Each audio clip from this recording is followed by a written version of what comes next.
Hello, friends. This is Dave Hurwitz, executive editor at ClassicsToday.com, here with What Are You Listening to Lately? What are you listening to lately? Well, what I've been listening to lately, believe it or not, those who know me know how unusual this is this thing.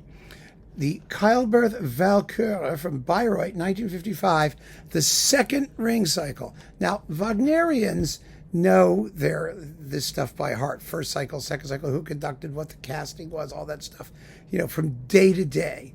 I don't. I can't be bothered with it, and it doesn't interest me at all.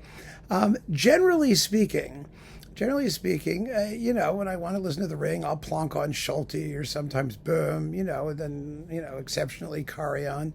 But, of course, we all know that the great ring, well, one of them anyway, was this one. The 1955 Keilberth first cycle ring. And there, Die Walküre was Astrid Varnay, was Brunhilde, and Hans Hodder, of course, was Wotan, and Grey Bruvenstein was Sieglinde, and Ramon Vinay was Sigmund. And it's a wonderful cast. And it was recorded in stereo, captured in stereo by Decca in the day, and only released a decade or so ago when, all the clearances could be obtained and whatnot on Testament. However, there was a second cycle. Yes, a second cycle. And this Walküre comes from that.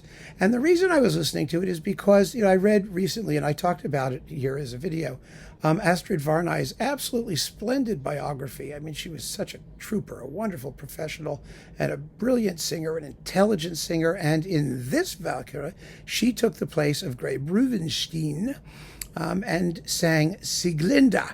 And Brunhilde was sung by Martha Modl, and everybody else was the same. Ramon Vinay was Sigmund, and Hans Hodder, of course, was Wotan, and Joseph Greindel's Hunding, and Fricka is Georgine von Minkovic, in case you care.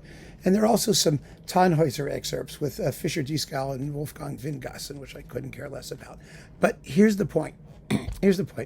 I wanted to hear Varnay do Sieglinde, and I wanted to hear another Modl Brunhilde, because Modl's Brunhilde, the one we know about, the one that's famous, is the Furtwängler Walküre from the previous year, from 1954, recorded with the Berlin Philharmonic, and that was on EMI. And let's see, the Sieglinde there was Leonie Rieseneck, and it's a very good Walküre. Of course, most people buy it for Furtwängler, and they really don't care about the singers at all. I think Modl is actually in better voice here, or at least it sounds better because she's on a stage interacting with her other characters, and she's a very good Brunhilde. One of the things that makes these recordings interesting, these Keilberth rings and, Knappertsbusch and all these other people who did this stuff, was that you had this wonderful ensemble cast, and they got along. I mean, you're used to hearing like diva wars and what. There were no diva wars going on. Astrid Varnay and Martha Modl and later Birgit Nielsen, they all got along fabulously. And they swapped roles around, and at various times, and stood in for each other and gave each other support, and that's what makes these recordings, I think, special. I mean, is there an audible difference? Here's the question between a cast that's assembled for a bunch of recordings and that sort of flies in and sings and leaves, or do you hear something different when you've captured a live performance in the theater among a real ensemble of seasoned pros who've been doing this for like year in and year out? And I think the answer is yes, there is a difference. You have to put up with the exigencies of live performance. When the storm music starts out here, I mean, this is a stereo recording. It's a very good recording. The balances between the orchestra and the voice, as always with these Bayreuth recordings, is just splendid, because the orchestra doesn't like leap up and overwhelm the singers, and you don't have to compensate by strange manipulations of the microphone and whatnot. I mean, they just set up the mics and let it happen. And so to that extent, you hear the voices sounding what they probably sounded like in the theater. And there's something very listenable about it. It's not in your face sonically the way so many of these recordings are. Yes, I would have liked to have a little bit more storm music. That would have been fun. And Keilberth apparently thought that the Ride of the Valkyries was a piece of trash, but that it went particularly well here. He had kept a diary where he wrote down all of the mistakes that all of the orchestral players made.